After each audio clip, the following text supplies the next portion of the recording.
Samedi 8 décembre, exceptionnellement, à l'IOJ, il n'était pas question de dormir pour les étudiants du Master Radio-Télé. Pour la première fois, l'école a organisé un exercice de simulation de crise en conditions réelles. L'objectif, animer deux matinales sur une tranche de 2 heures, une en télé et une en radio, en fonction d'un fait d'actualité précis et inattendu. Une expérience tout à fait originale qui a demandé un travail rigoureux avant et pendant la prise d'antenne.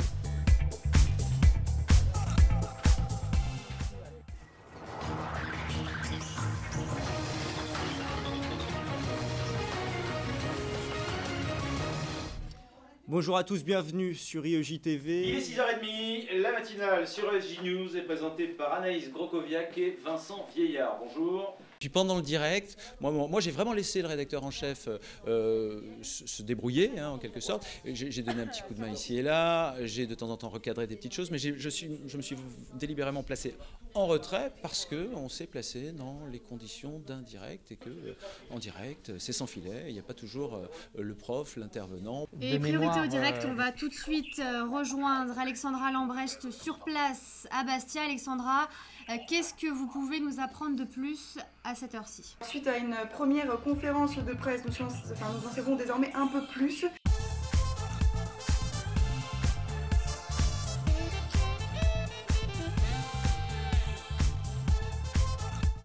J'ai bien géré, j'ai surtout pu compter sur mon fidèle... Et je pourrais dire la même chose, en fait on s'est aidés mutuellement et finalement c'est bien d'avoir pu faire cet exercice à deux parce que je pense que si c'était en présentation avec une seule personne, je pense que là ça aurait été pas un chavirage mais un naufrage. Là. Attention, on passe le sujet factuel, ensuite on enchaîne l'interview conséquences économiques, ensuite on enchaîne les J.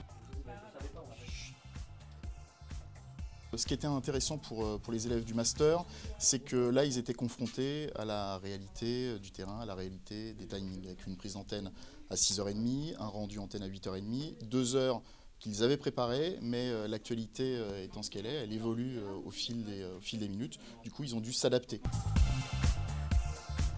Le maire de Bastia et le responsable des opérations de sauvetage viennent de donner une conférence de presse.